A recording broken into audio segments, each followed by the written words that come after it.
국민과 축구팬에게 약속하도록 하겠습니다. 네, 전체적으로 우리 모든 선수들 people living in this region, I'm sure that 700 million are football.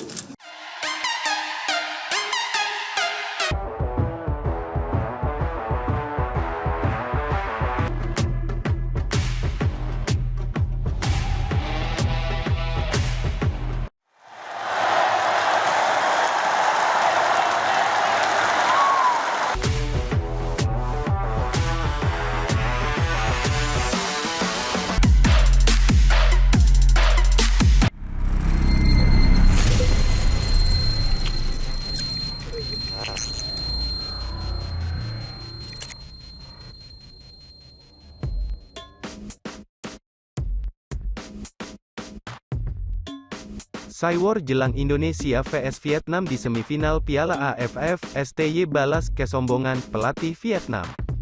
Perang psikologis sudah terjadi sebelum laga timnas Indonesia vs Vietnam di semifinal Piala AFF 2022.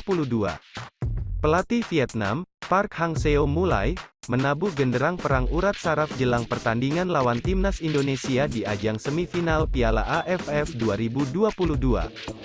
Diketahui, pertandingan leg pertama semifinal Piala AFF 2022 antara timnas Indonesia vs Vietnam akan berlangsung di Stadion Gelora Bung Karno, Senayan, Jakarta pada Jumat, tanggal 6 Januari tahun 2023, pukul 19.30 waktu Indonesia Barat. Park Hang-seo memang sudah berpengalaman melawan Indonesia. Sebab dia sudah memimpin Vietnam dalam 3 laga menghadapi timnas Indonesia. Hasilnya, Vietnam berhasil meraih 2 kemenangan, kualifikasi Piala Dunia 2022, dan sekali imbang, Piala AFF 2020. Selain statistik di atas, konsistensi Vietnam di Piala AFF 2022 ini juga cukup mentereng. Selama fase grup Piala AFF 2022, Vietnam melakoni laga tanpa kekalahan dan kebobolan dengan mengemas 10 poin. Ini adalah ketiga kalinya secara berturut-turut Park Hang-seo membawa Vietnam ke semifinal Piala AFF 2022 tanpa kebobolan. Ia pun sah menjadi pelatih pertama yang sukses mencatatkan sejarah baru dalam tim Vietnam. Sejak saya menjadi pelatih kepala Vietnam, saya tidak pernah kalah dari Indonesia, ucap Park Hang-seo, dikutip dari Zing News. Saya yakin Vietnam bisa menang atas Indonesia di semifinal, sambungnya. Meskipun begitu, statistik di atas tidak bisa menjadi patokan untuk pertandingan nanti. Park Hang-seo mengaku ada banyak perubahan dalam skuad timnas Indonesia yang bisa memengaruhi permainan dan menghasilkan sesuatu yang baru. Vietnam yang mengukir catatan tidak pernah kebobolan di fase grup menantang timnas Indonesia dengan kepercayaan diri tinggi. Terlebih Park Hang-seo yang duduk di kursi pelatih punya rekor tak pernah kalah dari Indonesia.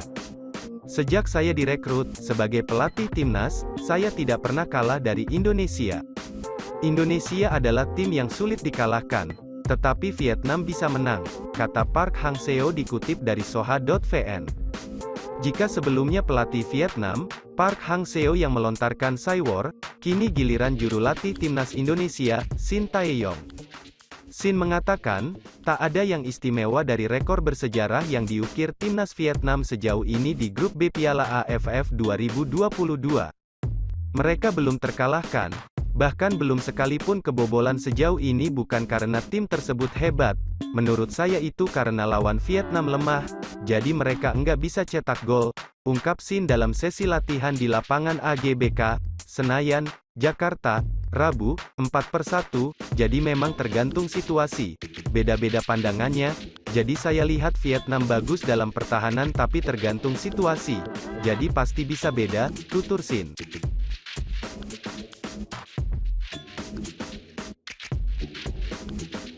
AFC dan FIFA sampai turun tangan mengamankan semifinal Timnas Indonesia vs Timnas Vietnam, Presiden Federasi Sepak Bola Vietnam sindir Indonesia.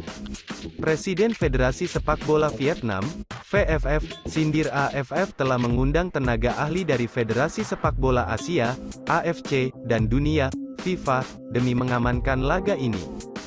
VFF mencemaskan kondisi keamanan timnas Vietnam yang akan tandang ke Indonesia pada leg pertama semifinal Piala AFF 2022, Jumat tanggal 6 Januari tahun 2023.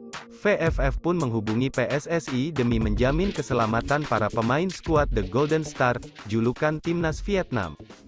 Presiden VFF, Tran Quoc Tuan mengatakan bahwa AFF sudah mengundang 2 pakar keamanan dan 2 pengawas pertandingan dari AFC dan FIFA. Tak hanya itu, Tran Quoc Tuan juga memberi sindiran dengan menyatakan bahwa Indonesia adalah negara yang rumit. AFF mengundang 2 pakar keamanan, undang 2 pengawas pertandingan lagi dari AFC dan FIFA untuk memastikan terselenggaranya babak semifinal, kata Quoc Tuan dilansir Zing News, Rabu, tanggal 4 Januari tahun 2023. Sebelum tim Vietnam berlaga di tempat rumit seperti itu, saya harap tim dilindungi dengan ketat, imbuh Quoc Tuan. Quoc Tuan ingin timnas Vietnam menjaga diri baik-baik sebelum dan sesudah berlaga di Stadion Utama Gelora Bung Karno, Senayan, Jakarta. Quoc Tuan bahkan sampai menghubungi Kedutaan Besar Vietnam untuk Indonesia, mendiskusikan perihal keamanan. Saya mengirim dokumen ke Kedutaan Vietnam untuk mendukung dampak dan menyebarluaskan kepada rekan kami untuk mengambil tindakan untuk melindungi diri mereka sendiri, tutupnya. Ini merupakan dampak dari insiden tercela pada saat timnas Thailand bertandang ke SUGBK untuk menghadapi Indonesia, pada Kamis tanggal 29 Desember tahun 2022, bus yang ditumpangi timnas Thailand dihadang supporter timnas Indonesia bahkan hingga dilempari batu.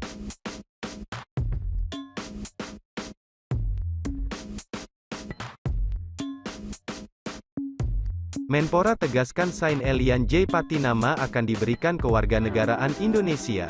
Menteri Pemuda dan Olahraga Republik Indonesia, Menpora RI, Zainuddin Amali mengungkapkan, Presiden Joko Widodo, Jokowi, telah menerbitkan keputusan Presiden, Kepres, tentang pewarganegaraan, naturalisasi terhadap calon pemain tim nasional, Timnas Sepak Bola Indonesia, Sain Elian J. Patinama. Kepres tentang pemberian kewarganegaraan Republik Indonesia untuk Sain Elian J. Patinama sudah ditandatangani oleh Presiden Joko Widodo, kata Menpora Amali kepada wartawan di Jakarta, Selasa, tanggal 3 Januari tahun 2022. Menurut Menpora, untuk proses selanjutnya, pria kelahiran Lelystad, Belanda, tanggal 11 Agustus tahun 1998 tersebut akan dilakukan pengambilan sumpah di kantor Kanwil Kementerian Hukum dan HAM Provinsi DKI Jakarta. Kita berharap proses ini bisa segera termasuk perpindahan dari Asosiasi Sepak Bola Eropa ke Asosiasi Sepak Bola Asia, ujarnya. Menpora berharap, kehadiran Sain Patinama menambah kekuatan tim nasional Indonesia dalam berbagai pertandingan ke depannya. Dengan kehadiran Sain Patinama ini diharapkan bisa menambah kekuatan timnas Indonesia pada pertandingan-pertandingan yang akan dihadapi oleh timnas ke depannya, harapnya. Untuk diketahui, Sain Elian J. Patinama merupakan pemain yang direkomendasikan pelatih Shin Tae-yong untuk memperkuat timnas lalu diajukan PSSI untuk dinaturalisasi karena memiliki garis keturunan Indonesia. Patinama sendiri sebelumnya telah mendapatkan persetujuan dari DPR yakni Komisi 3 yang membidangi hukum dan Komisi X yang membidangi olahraga. Pria yang berusia 23 tahun ini memiliki darah Indonesia dari ayah kandungnya yang dikatakan berasal dari Semarang, Jawa Tengah. Adapun karir Sain Patinama sebagai pemain sepak bola di skuad senior dimulai pada 2017 ketika ia bergabung bersama Utrecht. Sementara itu saat ini, Sain berposisi sebagai bek kiri untuk klub divisi utama Liga Norwegia, Viking.